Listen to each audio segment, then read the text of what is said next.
The Woman in the Backseat, when an urban legend became reality. It was a rainy night in late October, the kind of night where the streetlights glimmered like scattered fireflies across wet asphalt. Jane, let's call her that, had just left a friend's house in a quiet suburban town. The roads were nearly empty except for the occasional car whose headlights sliced through the darkness. She had driven these roads countless times before, but tonight something felt off. Jane's car was old but reliable, a small sedan she'd inherited from her mother. She liked driving at night when everything seemed still, almost peaceful. But tonight, a nagging unease crept up her spine. She shook it off. Maybe it was just the storm. Maybe it was the horror stories she'd read online about attacks on women driving alone. About 10 minutes into her drive, she noticed a car behind her. At first, she thought nothing of it, but the car seemed persistent. No matter how she turned or slowed down, it stayed behind her, its headlights bright in her rearview mirror. Her heart began to race. Then, the car flashed its high beams repeatedly. Jane frowned. Was this some aggressive driver trying to intimidate her? She slowed down, letting the car pass, but it didn't. It stayed, flashed again, honked lightly. Panic began to creep in. She thought about pulling over at a gas station, but the nearest one was miles away. She debated calling the police, her hands shaking on the steering wheel. And then, she noticed it. A shadow in the back seat. She blinked, heart hammering. Could it be? No, that couldn't be real. She tried to convince herself it was just a trick of the headlights, a reflection in the rearview mirror. But then the shadow moved, slowly, deliberately.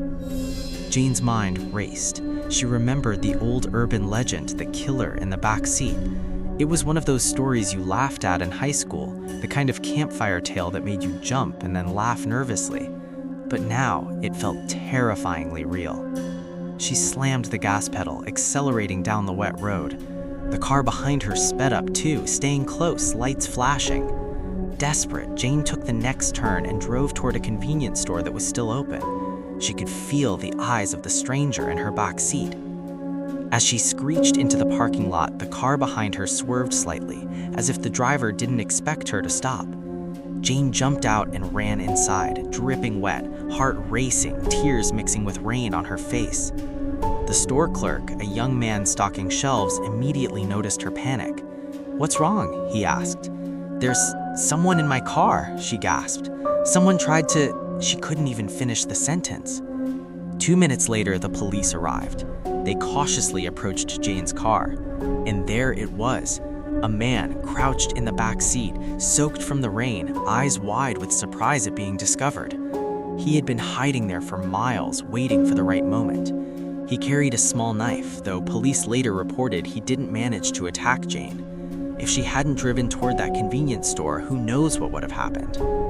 It turned out the man had been following women for weeks, selecting targets, hiding in back seats, and waiting until they were isolated. Police found evidence of previous break-ins and attacks in the area. The story that once seemed like an exaggerated campfire tale was now chillingly real.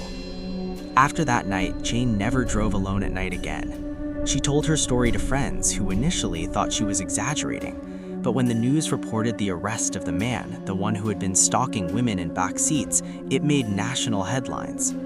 Psychologists later analyzed the case. They said the myth had survived for so long because it was based on real events. Women had been attacked in this way for decades, though only a few cases had been widely reported. The legend had evolved, but the kernel of truth, the danger of someone hiding in your back seat, was frighteningly accurate. Jane's story became part of the local lore. People repeated it to their friends, warning them to check their back seats before driving at night. The urban legend was no longer just a scary story. It was a lesson in vigilance, a reminder that sometimes the truth is scarier than fiction. Even today, when people hear the tale of the killer in the back seat, many dismiss it, but Jane knows better. She knows that darkness and isolation can hide more than just shadows. And sometimes the stories you laugh at, stories about monsters in the night, aren't monsters at all.